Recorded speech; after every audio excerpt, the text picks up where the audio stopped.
What's up, creeps? It's Jason, aka the Pope of Pain. I'm here with my man, of course, JDK, and for a special Crip Cut. Well, it's a birthday bash because we got the king of drive-ins, Joe Bob Briggs. You're here. Happy birthday, happy birthday, buddy! Well, I really appreciate you doing the birthday party because as you get older, you have mixed feelings. but I embrace it. I embrace the future. So. Yes. Well, you've done, I mean, this is, I want to say exciting. You're no stranger to Phoenix. You've been here a few times, but if you say that well, I guess you not, but I'm 50. You just said, 71 today, I believe, 71. Right? So our hourglass has been turned upside down, and we're looking at that saying going out, but that's chapters in our lives. That's experience. And I always want to ask you, 70 decades you've been around, right? So 7 decades. What did I say, 70? 70, that's it. Close enough. What is your favorite decade for movies? For movies? Yeah. For genre movies? Yeah. Or all movies? I would have to say the 70s. And the reason I would say the 70s is that it was a time of experimentation. Yeah. It was a time when the studios were dying. Sure. And it was a time when you could pretty much get anything on an actual movie screen. Yes. Now, the 80s were the time when you could get anything into a video store. So the 80s are also important. I agree. You could make a movie on Tuesday and have it in the video store on Friday. But it was two different types. I mean, you still had in the 70s, you still had to shoot on 35 millimeter film. Sure. But you had all kinds of really, really strange. Hollywood was dying. The moguls in Hollywood didn't know what to make. Sure. They'd just gone through the hippie revolution. And so anybody that walked into their office with long hair and said, I want to make a movie about giant frogs, they would say, go for it. That's what the kids are watching these days, And so you had all these movies come out that were either beyond genre. Yeah. For example, there's a very short-lived subgenre called LSD movies. Oh, and sign me up. Yeah, right. There aren't that many of them, but for a time, everyone wanted to make an LSD movie.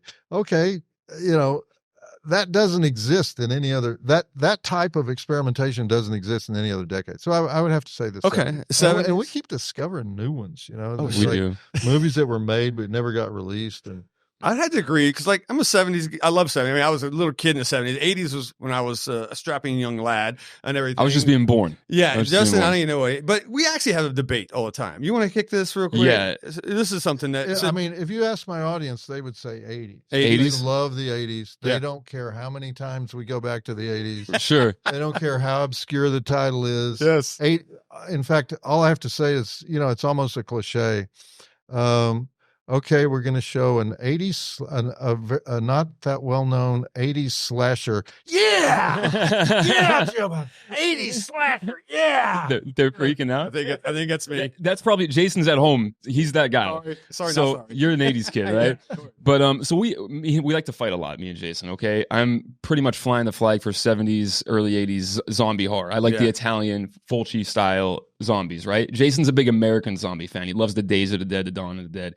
Big fan of that. Yes. Help settle the debate for us if you can. If you were to go home, not that you dive right into a zombie double feature, which do you prefer? Do you prefer the Fulci style, the Italian style zombie film, or would you prefer like the Romero style? Well, I don't consider them comparable because they're actually two very distinct genres. If you have, Mario Bava made what was it called? Blood and Black Lace in 1964. Yes. And then there was no more giallo until 1970, I guess, when Argento made 3 movies that year. And I mean, in Italy, there's still debate about what's the first giallo movie, because everyone agreed that it was Blood and Black Lace until Dario Argento said, "Fuck you!" It's not. He was angry, but Flies on Grey Velvet. 4 Flies on Grey Velvet, I think. Bird with the Crystal Plumage. Bird with the Crystal Plumage, nice. And it's like, and so I've always wanted to do a show where we show Blood and Black Lace, Bird with the Crystal Balloon, and show them back to back, and say, yes. okay, vote. You're not voting for the best movie. You're voting for the movie that established the giallo formula. The other thing that the Italians established was, I think, was the slasher film, and that was also Mario Bava. And I'm trying to think the name of the film, but it was around 1972, and it was Bay of Blood, in Italy. It was Twitch of the Death Nerve in the U.S. One of your favorites. One of my favorites. Yeah, so one of his favorites. Twitch of the Death Nerve, I would argue, is the first slasher. That's where Mario Bava is he's just throwing every kind of kill out there that he can. Right. And if you're American and you're not watching any Italian films, you probably think Friday the 13th is the first slasher. Probably 1980. You don't really think of Halloween as a slasher. Or you think, and you don't really think of Texas Chainsaw Massacre as a slasher. And who knows what slasher means? I mean, it means sure. It means a quirky, mentally deranged serial killer that kills a lot of people in an hour and a half. There's definitely a lot of rinse and repeat when it comes to the 80s slashers and whatnot. The Triple B formula. Yeah, boobs, blood, and bad acting. That's how I'm all about that. But I mean, I don't think, for example, I don't think the Texas Chainsaw Massacre is a slasher. It's an early cannibal movie. I don't know what you would call it. Sure. It's sort of a one of a kind movie. When you hear the word slasher, you're thinking formula. Yes. Right? You're thinking, and you're thinking it's probably got to be a sexually confused serial killer.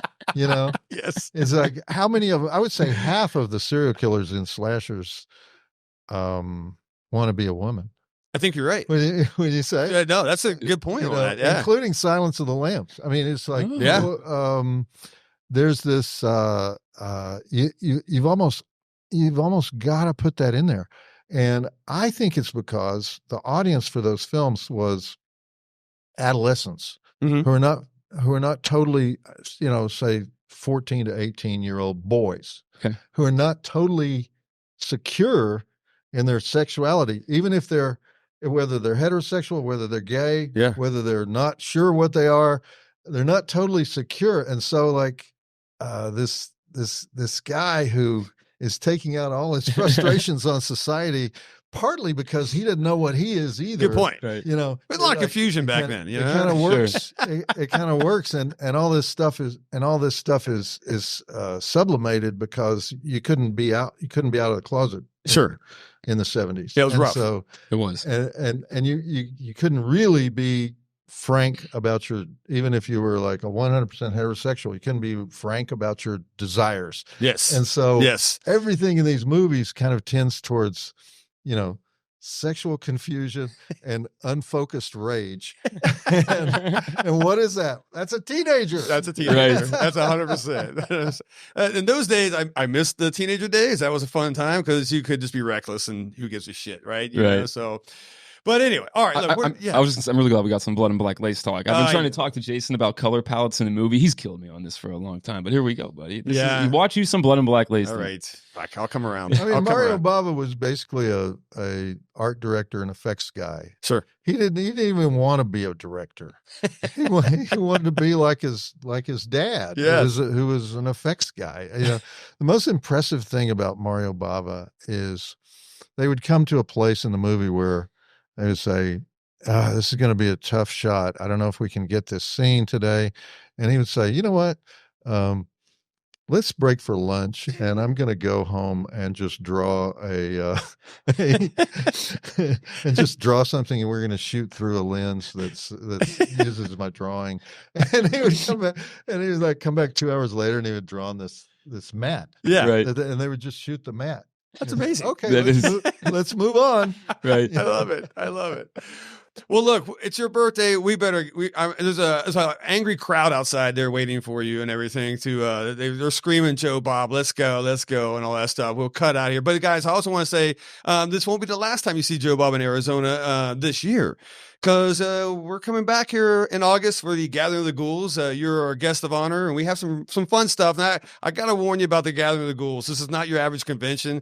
It's like, how would you explain this, Justin? This is kind of like a big hair, a trauma movie, and a big hair concert mixed together. So you kind of leave there with the hair sticking like up. a Poison concert. Well, You feel a little nervous. You feel a little dirty. Like, what did I just do? But it's a great time, and the Arizona horror fans. Also, you're in Arizona. I mean, Oh, yeah. it's like you got that brain melt thing. Goes on out here. You know, it's like there's people that have stayed too long in Arizona. Yeah. Because what is nature telling you when you're in Arizona? You shouldn't- Nature is telling you, go away. It says you shouldn't Don't be here. live here.